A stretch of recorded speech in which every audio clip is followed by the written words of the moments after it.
Hey everyone, thanks for watching. I have a special guest for me. I have broker owner Brandon Gonzalez here. How you doing, Brandon?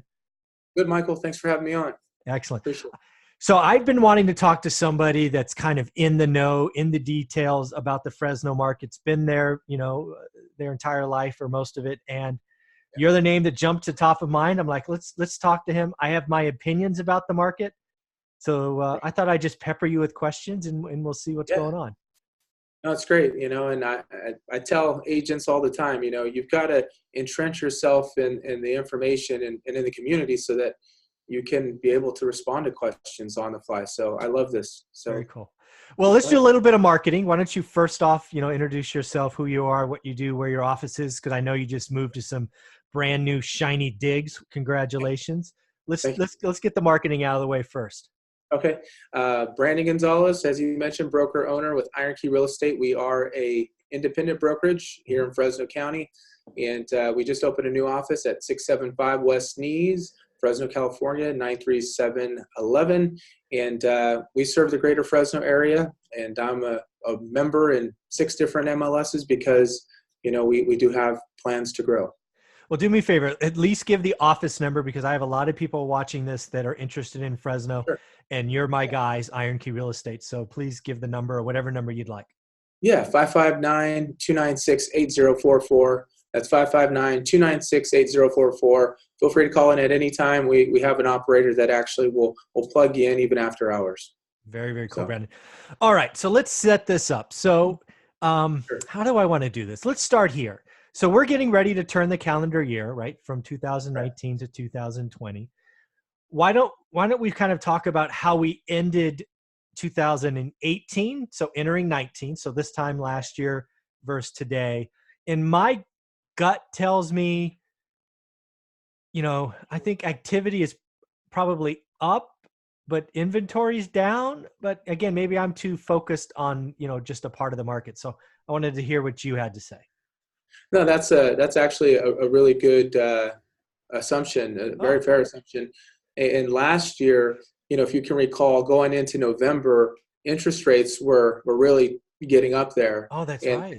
yeah, then in November, that's actually when they started coming down, and consumers were still kind of gathering themselves like, hey, we're preparing for the holidays. Is this thing going to last? Right. Inventory started getting up there as well last year around this time. So it created a really good opportunity for, I think, well, obviously buyers, because now they had a few more choices. Yeah. Rates were looking a little more attractive. But a lot of the buyers in our marketplace here in Fresno, the greater Fresno area, are contingent, buyers. So they need to Mm. sell their home in order to buy. So that's what I meant. It just kind of worked out to really get 2019 off to a good start. That's right. I forgot about that little hiccup before we had 3 interest rate cuts. Yeah. That makes perfect sense. So yeah, so inventory was up, offers were down. It was kind of going to that buyer's, from a seller's market to a buyer's market. Now we're leaving this year. We've had 3 interest rate cuts. Rates Hmm. are at least near record lows, Correct. and inventory is what? Won't the same 5, 10, 15% lower? What is it now versus last year Yeah. roughly? Inventory is down ever so slightly. We're looking at, probably roughly about 10%, just over 10%. Oh wow, okay. Yeah, the interesting part though is we've had some really good builder action going on to help supplement, some of Oh, that, that inventory for a resale. yeah. So our buyers are getting options in other places, and so that's been helpful. And then the other thing is, inventory did start to get, kind of swallowed up as the year went along, but at a really healthy rate. So Right. as you were kind of mentioning, just a second ago, at the end of last year, we did see buyers getting more concessions with closing costs and maybe a little off of the asking price Mhm. as things kind of settled. But even with all that said, we still saw prices increase from last time Mhm. or last year around this time, roughly almost 6%. So Wow. yeah, so it's still remained, relatively healthy. And I don't use the word hot too often, Right. and I won't because we're just not there. But it's definitely a healthy market. Yeah, I agree with you. And I guess I want to ask something you just brought up. So tell me about, because I've never looked here. So this is Yeah. just an honest question. Where are the builders today, right? This new construction, are they around the 350 mark for their average house, or what's the range, right? I mean, I don't know what Yeah. new builders go for. So we've had some builders, some smaller builders into the market, and they can start as low as in the low threes. Okay. But for the most part, yeah, they're starting about that 350, and they get up to the 450. So that's kind of the sweet spot. And so what we're seeing here locally is, a lot of the buyers from the 2010, 11, kind of as the market was starting to recover, as they were buying the entry level European style homes, now they're moving up to something, that is, and they've got a great amount of equity. So it's been interesting, and a lot of people are winning right now. That's a great point, because if you bought in 2010, 11, 12 as an owner occupant, you're sitting on 50%, assuming you didn't use it as a piggy bank, right? Just that's a conservative number, but yeah. Yeah, conservative, right? The other thing that's interesting there is, let's just say new builds are 350, because I'm just trying to play this out, right? So if a new build's 350, the median today in Fresno is like 265, 270, somewhere around there. The median's about 285, but 285. Okay. Yeah, our average is over 300. I mean, it's about 310. Wow. So okay, I like this. So because I buy older homes, right? That's just, that's traditionally what I've bought. Again, I've said earlier, I never bought a new home because they don't make great rentals traditionally, right? So I'm just wondering, right, I wonder if there's going to be kind of a compression in prices, right? Because assuming you get these older homes, they got to have a cap, right? Because at some point, let's just make up numbers now. At 280, what's the difference in a mortgage payment, 280 for a 50-year-old home versus a 350 1-month-old home? It's probably not that much different, right? It's not, and obviously with there's a lot of things going on in the lending world right now that are going to benefit the borrower. But what I've seen happen here locally over the last couple of years is, you're right. So what is going to be the deciding factor? We're seeing people refinance, pull out a little equity, putting in that pool that they've always wanted, updating it, to that HGTV style home, because they've been on the market and said, do I want new construction that's, not as developed, smaller lots, or do I just want to stay put? So I think that's kind of the trade-off we're seeing going on too. Yeah, and I think it's, as long as this is, again, I didn't know where this conversation was going to go, so this is fun. So a new home for 350 in my mind, does create kind of that artificial cap for the older. I'll just call it 50-year homes, just generally speaking, which is a good thing for an investor like me. It just knows where I need to be on my buy side, my buy or my sell side. So that's pretty cool. Yeah. Do you have any idea how many new construction are sold in a month versus pre-existing, I guess you would call it? Is it like 90-10, 80-20? And I've sat on the board, and I'm going to be a part of the MLS committee, and that is one piece of data that I think is it's out there. Don't get me wrong, but it would be nice for us to consistently monitor that. But it's fluctuated, and we know right now that number is definitely higher for new construction, has been over the last 2 years than the previous 5. And the reason being is not all builders, they put in the MLS. And then even when you're looking on tax records, it's still showing as a vacant land, and so to know exactly, the lot size, it's kind of a rolling thing that you just have to follow up on. But again, you've been in the game a long time, so let's just press you one time. If you don't want to answer, it's totally fine. But so if the pie was 100, and you just had to swag guess it for the year of 2019, how much is 10 years or older versus, let's say, under 10 years? 60-40, 70-30? What do you think? Yeah, and kind of just, I'd say probably closer to in 10 years is our mark. Or I don't know, whatever you feel comfortable saying. I think I would say 60 to 70% of the homes. Let's say 70% of the homes, because you said 70-30, right? And I think that's good. Okay. Are homes that were built, 5 years and back. Yeah. Okay. And then 30% would be younger than 5 years. That makes sense. I think that's, again, we don't know, right? Not everybody puts them in the MLS and all that stuff. I think that's, because Fresno's still growing. You just still see new home developments. Actually, it's not quite 2006-ish, but it's 2004-ish. Right. And the other, kind of art form that I'm using Mhm. as we're talking about this and, just kind of think about it is I do talk with a lot of different brokers and managers and other top producers out there to kind of help formulate some ideas, right? So it's Mhm. just not, hey, we're brand new. And then also, as I do watch the market, I do see a lot of the contingent sales are people that are selling that home that's older than, 5 years and Yes. then moving up to something a little newer, shinier, that's in a school district or it's closer to the master communities. Right. That makes total sense. Oh, I like that. And remind the audience how long you've been in this game called real estate? Heading into my 16th year, and I've been Yeah. in the sales side. So I was in title and escrow for the first, 4.5, and then I've been in the real estate sales since 2009. Yeah. I knew the answer. I just wanted the audience to Oh get yeah, it. yeah, all Yeah, good. because the reason I wanted to bring that up is because you've been doing this like me pre-crash. Right. Yes. So when we talk about what it felt like at '04 and '05, both of you and I were there, right? We knew what it felt like. Yeah. And Yeah. I could say it kind of feels like '04 to me, right? It's a good market, right? '04. I mean, you can look at the chart, right? Fresno did just fine in '04 and did fine in 5 and 6. Where Fresno got crazy is when that silly lending environment came in Yes. 7, 8. And other than that, Fresno was healthy. It wasn't hot. It got hot because of lending. Um, You're right. Yeah. so Absolutely. today is not hot. To another point that I jotted down that I want to get back to. I totally agree with you. Fresno's not hot. This is not a repeat of 2007 or 8. It's just not. And Right. people need to realize that. So that's I feel like it's a necessity market.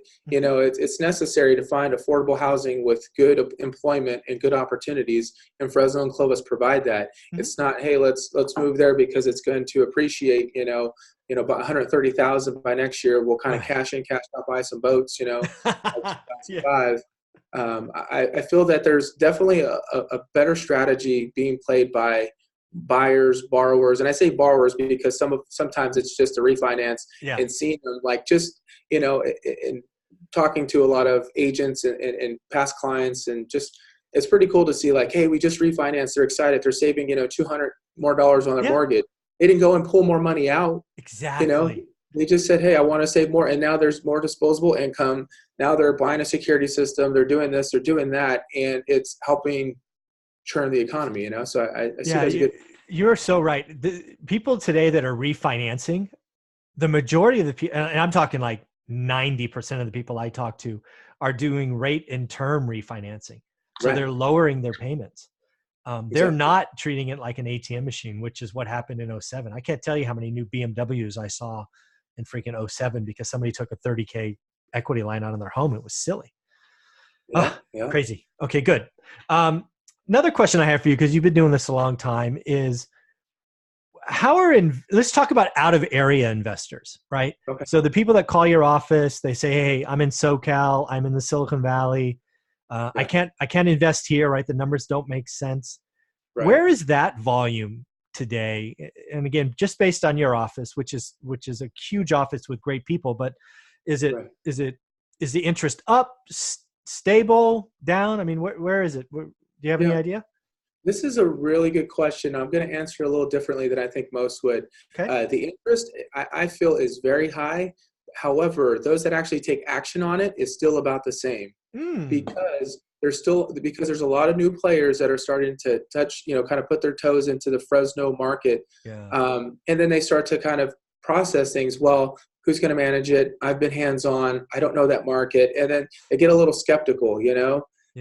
So I've seen the people like yourself who know the market, who are comfortable, continue to play in this environment because they understand it. And then every now and again, you get a few that'll jump in because they Right. feel that, hey, the water is what it is. Let's go make some money. Um, Yeah. but so, yeah, so I definitely know that, and because we do a lot of online lead generation, Sure. we build phone calls, people, from social media, they're, what's going on? Hey, I'm an investor, wholesale, this, that, and the other. But at the same time, I'm still seeing it's about the same amount of action, just Okay. because you got a lot of people that are interested, but only so many are going to actually pull the trigger. That's interesting. So again, folks that watch this channel, I'm hoping you're listening, learning your market like I talk about all the time. And if you're following this channel, there's a good chance you're looking at Fresno. And if you are, call the folks at Iron Key Real Estate. Yeah, we'd love to help you. Yeah, exactly. You've got the team that can do that. And of course, I'm always here to answer questions, but I'm not a broker agent, nothing like that. I'm just a guy with an opinion and a background. Call A lot Brandon of and his team. with a lot of experience, that helps. There you go. So I'm always there to be a filter, but call their team, call their people, and start writing offers, right? Because Fresno is a good market. Michael, not to cut you off. Sure. So, you got owners, you got GMs, you're a basketball guy. I know you love the work, right? Yeah. And you have shooting coaches, right? There you go. Yeah. And you are a shooting coach because you've been shooting, and you've been making baskets. So you got to show. So I think there's a lot of different ways to approach real estate, very similar to the way athletics or organizations do. And you got to have people that are specialized in it. And so, so I think your expertise in our marketplace has been like that. the hoops. I like it. I'll be the shooting coach. As long as you're the GM, though, you take all the shots and the bullets and all that stuff. I'll just be the shooting coach. Handle BS. Very, very cool. So, so as we, now I'm going to ask you to look in the crystal ball. This is always fun. So we're going to flip the calendar. It's going to be 2020. I guess I'll ask the question this way. Do you see anything out there that could cause either Fresno to skyrocket hot again, like 07, which was dangerous, or fall off a cliff? Right. Let's talk about the extremes of the bell curve first. Do you see anything out there? And then we'll talk about the middle next. And I've been entrenched in, state association, and local association directorships. And so talking to a lot of different people, and maybe I've been blind, but I don't really feel that, there's anything that's going to just send us into the new stratosphere, just because, if it gets too hot, you run into water issues, you run into, there's just so much that we can do. And then, we've got a lot of red tape, to build in Fresno.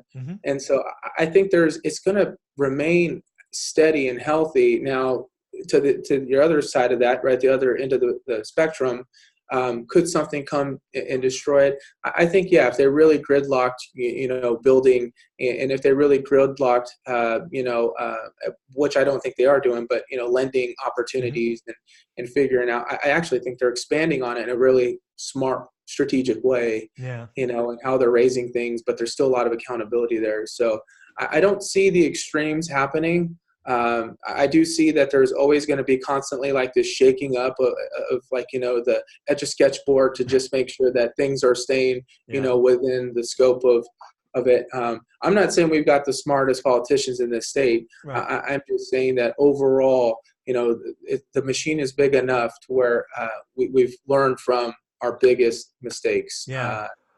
I totally agree with that. I don't see anything that could trip it up. The only thing that would take it to the stratosphere would be silly lending again, which is just not going to happen. I think it's happening, but it's in multifamily. It's not in single family.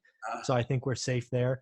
If for some reason the high-speed train was built overnight or built in a calendar year, that's going to explode the Central Valley. If that were to happen, just because when Fresno's 45 minutes from San Francisco, your property is going up. Sure. No question. But that's not going to happen in a year. On the other side, I guess water could disappear for some reason, right? Because it is still ag-based for the largest population, which again, I don't think is going to happen. They could gridlock building, which again, I don't think is going to happen. It's such a big tax base. So yeah, I don't think the extremes play out for Fresno, but I had to ask because you never know. Yeah. No, it's a good question. Actually, it's one that I haven't really put much thought into lately, Yeah. So it's a good question. All right. So, okay. So now we're rolling in 2020. Let's call 19 6%.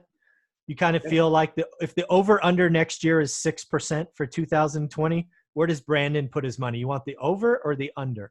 I'm going with the under, and here's why, and not by much. I mean, sure. Yeah, it just because it's an election year. Yeah, there are some point. Even with lending, expanding, trying to create more opportunities. I really feel that consumers sometimes or not sometimes, they're taking just a little longer to process everything. Yeah. So, that's why I think the reason why we had a pretty healthy market today was 2017, 2008, and now that's why, I just feel like the effects of it kind of draw out a little longer. Yeah. So that's why I feel like, we'll see probably, that 4 to 5% Okay. increase in property values. Just because people are like, oh, this is great. Now I got options. Let me see what I really want to do. Do I want Yeah. to refinance, stay put, so yeah. Yeah. So again, these are my words, not yours, but reading between the lines you just put out there, Yeah. you're expecting a slow fourth quarter in 2020. Just an election. People are going to sit on their hands going on. Basically, I'm not moving. I'm just going to sit here and see what happens. Yeah. It's And reasonable. because, just to say, hey, hey, what type of ramifications could a move have? Or, and just not even moving, maybe buying real Yeah. estate, Yeah. but That makes sense. hey, situations are still there where folks need to move. So that's where I think, hey, Oh, I'll be active. Believe me, all those freaking competitive buyers disappear. I'll be buying left and right. That's when everybody yeah, gets scared, I get greedy. So that's pretty there cool. you go. There you go. Right in. Yeah. So what else? What else you talk about Fresno real estate? How about multifamily? Does that cross your radar much? It Anything does. from duplex to above? Yeah, I mean, that is the 2020 goal personally, and I won't jump too much into my Go for it. personal goals, but I've always been fascinated with the opportunities that are there, and I know a couple younger guys that are and gals that are getting smart and saying, what, I'll occupy one, Yeah. get in, and so I just like that it creates some strategy or leverage there if it's Yeah. played correctly.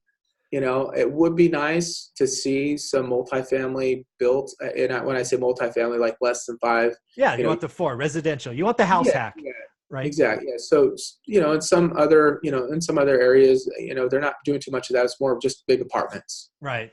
And Yeah. Bigger is better, right? That's everybody's following Grant Cardone, right? Bigger is better. 10x. 10x my business. How about just cash flow and be happy? That's okay.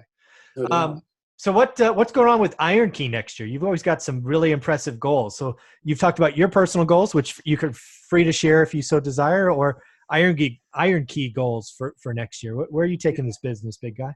It's just I love looking out the window. There's a window right there, and the bullpen in the offices. It's just to continue to follow up and make sure that everybody's reaching their potential. Oh, We are, but I'm one of those companies where I want to look back and like this coming year, we're going to celebrate how many properties we bought as a company individually, but added up saying, hey, we have agents that bought their first primary residence. We've got agents that bought their first rental property, and yeah, those are things that are going to help build, generational wealth that are going yeah. to allow us to be able to retire, in That's conjunction awesome. with some other things if necessary. But those are the things that we're constantly pushing for, is to create, different revenues of income or different channels of income. And personally, as Iron Key, because people are going to say like, well, what is your company about? It's just Yeah, creating community leaders, and you can lean on us for investment. You can lean on us for residential. You can lean on us, who's a good cleaner, right. who's the best CPA in town. We just want to be a great resource, and somebody with a pulse and a heart that you can talk to versus just say, hey, I'll just rather log in online. Yeah. Well, I think you're going to get a little more compassion and a little bit better service, but so yeah, so there's definitely expansion. But more importantly, I just want to continue to look out and seeing people excited about, the fact that, that they were able to put their family in their first home. They were able to help, families continue to reach their goals, and it just coincides with one another. That's tremendous. Well, let's give you a little chance to market and maybe recruit some agents, because I know there's some agents out there that may not be happy with their shop. If Yeah. you follow this channel, you know that I support Iron Key left and right with all the folks that we talk to. So, Thanks. talk about your business and who are you? I mean, what kind of agent should apply, right? Because I know you can be picky and say no. Who do you want?